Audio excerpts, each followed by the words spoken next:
আলাইকুম। পাহাড়ের উপর বড় ভাইয়ের কাছে আসছি।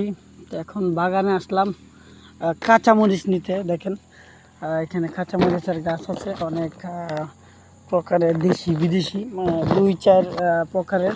তো আমি কাঁচামরিচ নিতেই পাহাড়ে আসছি তরকারি রান্নার জন্য। তো দেখেন আমি কাঁচামরিচ কিন্তু নিতেছি। তো এই কাঁচামরিচগুলো অনেকটা জাল, তো তরকারির মধ্যে দিলে একটু জাল হয়। যেহেতু আমরা বাঙালি, সেক্ষেত্রে আমরা জাল বেশি খাই, ওই জন্য কাঁচামরিচ নিতে আসছি। তো কাঁচামরিচ রান্না করব গরুর মুরগের গোশত দিয়া, দেশি মুরগ। তো তো আপনারাও যারা যথেষ্ট সময়, এমনকি কিছু জায়গা আছে এগুলোর মধ্যে সবজি বা বিভিন্ন কাঁচামরিচ করতে পারেন, কারণ এতে দুইটা লাভ। একটা বিক্রি করতে পারবেন, পাশাপাশি আপনি খাবারও চলবো। তো দেখেন আমি একটা থেকে কিন্তু অনেকগুলো কাঁচামরিচ নিয়ে নিছি। অলরেডি আমার কিন্তু হয়ে যাব,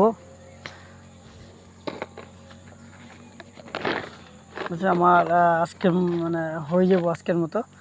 তো ভালো থাকবেন, সুস্থ থাকবেন।